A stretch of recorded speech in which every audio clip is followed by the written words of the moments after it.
स्वागत है आपके अपने YouTube channel all in one exam पास पर।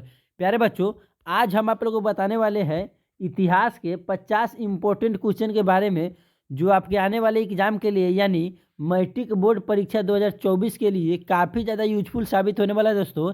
क्योंकि इस वीडियो से इतिहास में एक भी क्वेश्चन नहीं छूटने वाला है दोस्तों, इसीलिए वीडियो को बहुत ही ध्यानपूर्वक देखिएगा दोस्तों, और पूरा जरूर देखिएगा।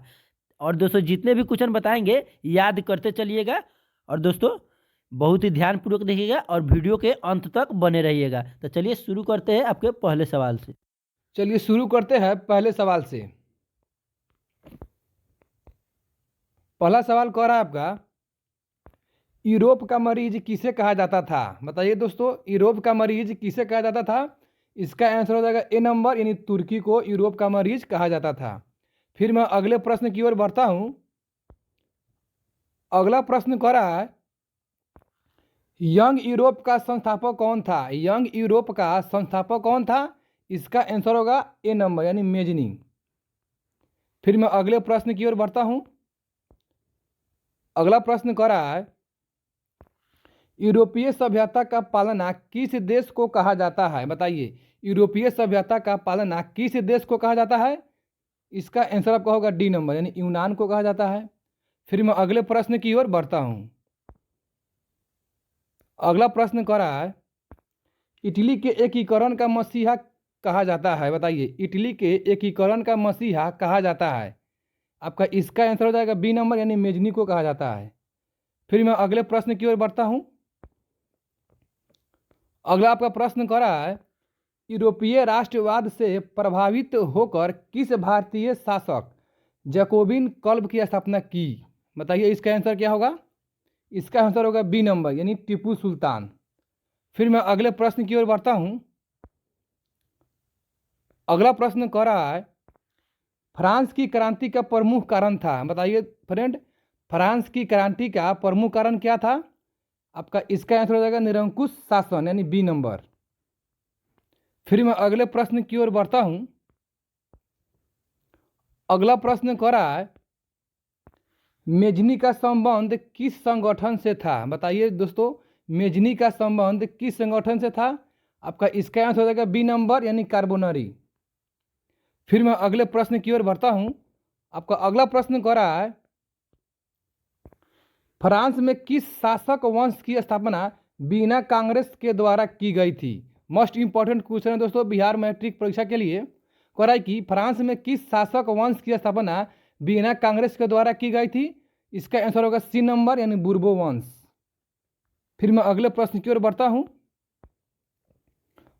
अगला प्रश्न कह रहा है, किसने अपनी कूटनीति के बल पर इटली की समस्या को पूर्ण यूरोप की समस्या बना दिया? बताइए, इसका आंसर क्या होगा?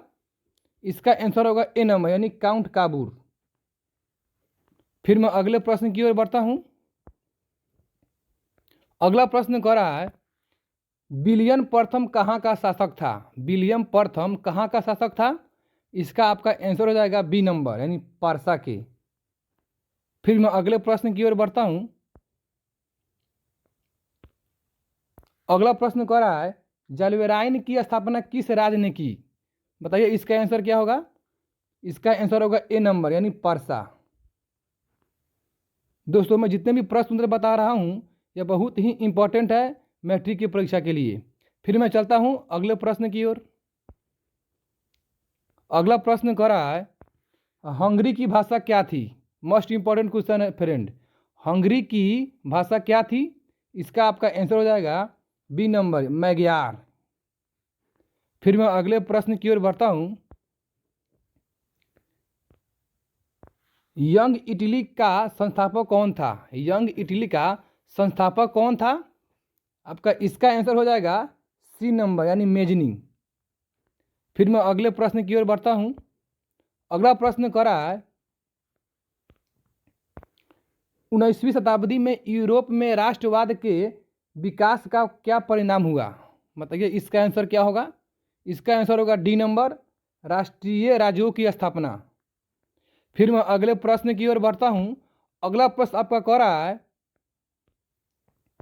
नेपोलियन संहिता किस वर्ष लागू की गई? मोस्ट इंपॉर्टेंट क्वेश्चन है दोस्तों। कह रहा है कि नेपोलियन संहिता किस वर्ष लागू की गई?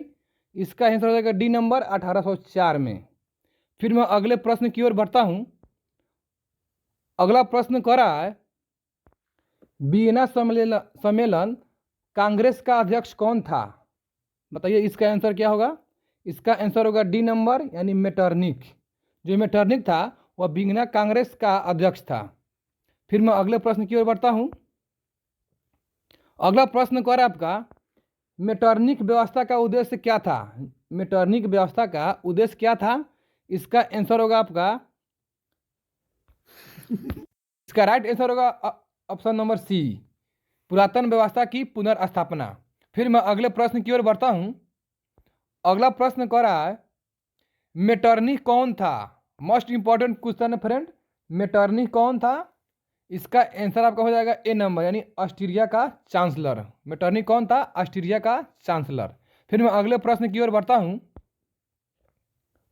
अगला प्रश्न कह रहा है सीडान का युद्ध किसके बीच हुआ था?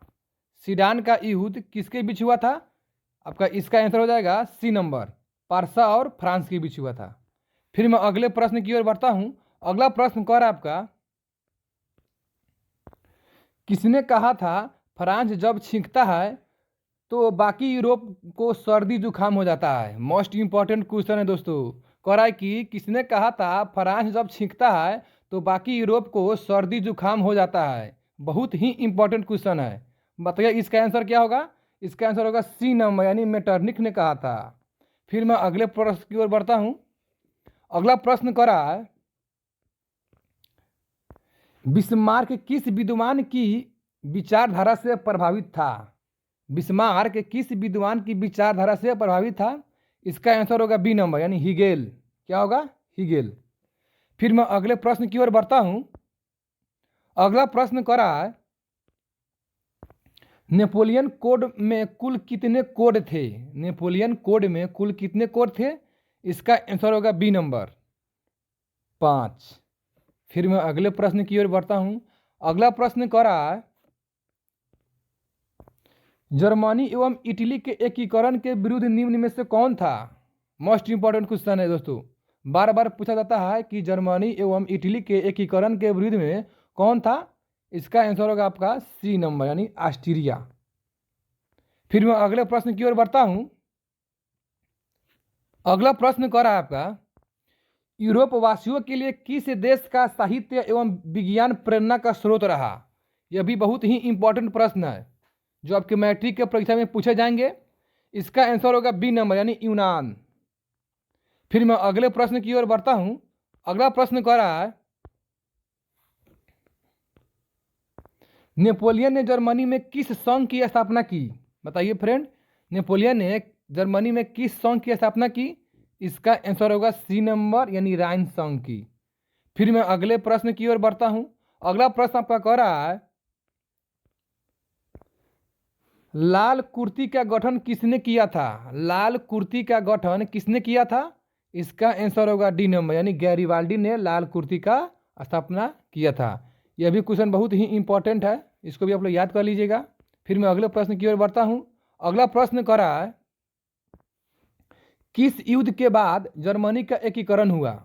किस युद्ध के बाद जर्मनी का एकीकरण हुआ? इसका आंसर होगा आपका डी नंबर यानी सीडान के युद्ध के बाद। फिर मैं अगले प्रश्न की ओर बढ़ता हूं। अगला प्रश्न कह रहा है जर्मनिया क्या थी? बताइए इसका आंसर क्या होगा? जर्मनिया क्या थी? इसका आंसर होगा बी नंबर जर्मन राष्ट्र का प्रतीक। जर्मनिया क्या है? जर्मन राष्ट्र का प्रतीक। फिर मैं अगले प्रश्न की ओर बढ़ता हूं। अगला प्रश्न कह रहा है काबुल कौन था?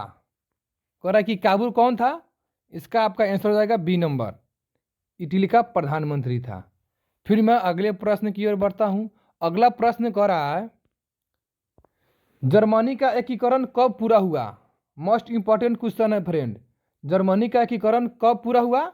इसका आंसर होगा सी नंबर 1871 में। फिर मैं अगले प्रश्न की ओर बढ़ता हूं। अगला प्रश्न कह रहा है रोमनीवाद क्या था? बताइए इसका आंसर क्या होगा? कह रहा है कि रोमानीवाद क्या था?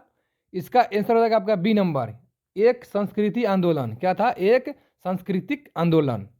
फिर मैं अगले प्रश्न की ओर बढ़ता हूँ। अगला प्रश्न करा, जालवेरिन एक संस्था थी, जालवेरिन एक संस्था थी, बताइए इसका आंसर क्या होगा? इसका आंसर होगा बी नंबर यानी व्यापारियों की। फिर मैं अगले प्रश्न की ओर बढ़ता हूं। अगला प्रश्न करा, सेडाओ के युद्ध में किसकी पराजय हुई? दोस्तों यहाँ पर कह रहा है कि पराजय, पराजय का मतलब होता है हार। क्या होता है? हार। कह रहा है कि सेडाओ के युद्ध में किसकी पराजय हुई? इसका आंसर होगा आपका ए नंबर यानी ऑस्ट्रिया की। मोस्ट इंपॉर्टेंट क्वेश्चन है दोस्तों। फिर मैं अगले प्रश्न की ओर बढ़ता हूं। अगला प्रश्न आपका कह रहा है, 1830 की क्रांति के बाद फ्रांस में किस प्रकार का शासन स्थापित किया गया है? बताइए दोस्तों, 1830 की क्रांति के बाद फ्रांस में किस प्रकार का शासन स्थापित हुआ? इसका आपका आंसर होगा बी नंबर, संवैधानिक राजतंत्र। क्या हुआ? संवैधानिक राजतंत्र। फिर मैं अगले प्रश्न की ओर बढ़ता हूं। अगला प्रश्न कह रहा है, इटली एवं जर्मनी वर्तमान में किस महादेश के अंतर्गत आते हैं? बताइए इसका आंसर क्या होगा? इसका आपका आंसर होगा सी नंबर यानी यूरोप महादेश के अंतर्गत आते हैं इटली और जर्मनी। फिर मैं अगले प्रश्न की ओर बढ़ता हूं। अगला प्रश्न कह रहा है, एक्ट ऑफ यूनियन किस वर्ष पारित हुआ? एक्ट ऑफ यूनियन किस वर्ष पारित हुआ? इसका आंसर होगा बी नंबर 1707 में। फिर मैं अगले प्रश्न की ओर बढ़ता हूं। अगला प्रश्न कह रहा है, मारियान किस देश के राष्ट्रवाद का प्रतीक था? मोस्ट इंपॉर्टेंट क्वेश्चन दोस्तों, जो आपके बिहार बोर्ड एग्जाम में ये पूछे जाएंगे। कह रहा है कि मारियान किस देश के राष्ट्रवाद का प्रतीक था? इसका आंसर होगा ए नंबर यानी फ्रांस। फिर मैं अगले प्रश्न की ओर बढ़ता हूं। अगला प्रश्न कह रहा है, यूनान के स्वतंत्रता संग्राम में किसकी पराजय हुई? बताइए, यूनान के स्वतंत्रता संग्राम में किसकी पराजय हुई? यहाँ पर पराजय का मतलब होता है हार। फिर मैं अगले प्रश्न की ओर चलता हूं। सॉरी दोस्तों, इसका आंसर होगा बी नंबर यानी तुर्की। क्या होगा? तुर्की, यानी तुर्की को यूनान के स्वतंत्रता संग्राम में क्या हुई थी? हार हुई थी। फिर मैं अगले प्रश्न की ओर चलता हूं। अगला प्रश्न कह रहा है, फ्रीडस ऑफ इटली नामक संस्था का संगठन किसने किया था? इसका आंसर होगा आपका डी नंबर यानी मेजनी ने किया था। फिर मैं अगले प्रश्न की ओर चलता हूं। अगला प्रश्न कह रहा है, बिस्मार्क क्या था? बिस्मार्क क्या था? इसका आंसर होगा डी नंबर कूटनीतिज्ञ। क्या था? कूटनीतिज्ञ। फिर मैं अगले प्रश्न की ओर चलता हूं। अगला प्रश्न कह रहा है, चार्टिस्ट आंदोलन कहाँ हुआ था? बताइए इसका आंसर क्या होगा? इसका आंसर होगा डी नंबर, इंग्लैंड में हुआ था। फिर मैं अगले प्रश्न की ओर चलता हूं। अगला प्रश्न कह रहा है, सन 1870 में परसा और फ्रांस और परसा के बीच युद्ध हुआ, कहाँ हुआ था? इसका आंसर होगा ए नंबर यानी सेडान में हुआ था। फिर मैं अगले प्रश्न की ओर चलता हूं। अगला प्रश्न कह रहा है, राष्ट्रवाद की अवधर्मता का जन्म किस घटना से माना जाता है? इसका आपका आंसर होगा ए नंबर यानी पुनर्जागरण। फिर मैं अगले प्रश्न की ओर बढ़ता हूं। अगला प्रश्न कह रहा है, कार्बोनरी की स्थापना किस वर्ष हुई थी? कह रहा है कि कार्बोनरी की स्थापना किस वर्ष हुई थी? इसका आंसर होगा ए नंबर 1810 में। फिर मैं अगले प्रश्न की ओर बढ़ता हूं। अगला प्रश्न कह रहा है, किस संधि द्वारा जर्मनी का एकीकरण पूरा हुआ? मोस्ट इंपॉर्टेंट क्वेश्चन है फ्रेंड, किस संधि द्वारा जर्मनी का एकीकरण पूरा हुआ? इसका आंसर होगा डी नंबर यानी फ्रैंकफर्ट की संधि, यानी फ्रैंकफर्ट की संधि। फिर मैं अगले प्रश्न की ओर चलता हूं। अगला प्रश्न कह रहा है, सेल्सविग और होल्स्टीन का संबंध किस देश 38 के एकीकरण से हुआ? इसका आपका आंसर हो जाएगा बी नंबर यानी जर्मनी के एकीकरण। फिर मैं अगले प्रश्न की ओर चलता हूं। अगला प्रश्न कह रहा है, 1829 ईस्वी की एडियानोपोल की संधि किस देश के साथ हुई? यह भी बहुत ही इंपॉर्टेंट प्रश्न है। इसका आंसर होगा आपका ए नंबर यानी रूस। फिर मैं अगले प्रश्न की ओर बढ़ता हूं। अगला प्रश्न आपका कह रहा है, जर्मन राइन राज्य का निर्माण किसने किया था? जर्मन राइन राज्य का निर्माण किसने किया था? इसका आंसर होगा बी नंबर, नेपोलियन बोनापार्ट। फिर मैं अगले प्रश्न की ओर चलता हूँ। अगला प्रश्न करा है, गैरीवाल्ड पेशे से क्या था? गैरीवाल्ड पेशे से क्या था? आपका इसका आंसर हो जाएगा डी नंबर, नाविक था, जो नाव को चलाता है। फिर मैं अगले प्रश्न की ओर बढ़ता हूँ। अगला प्रश्न कह रहा है,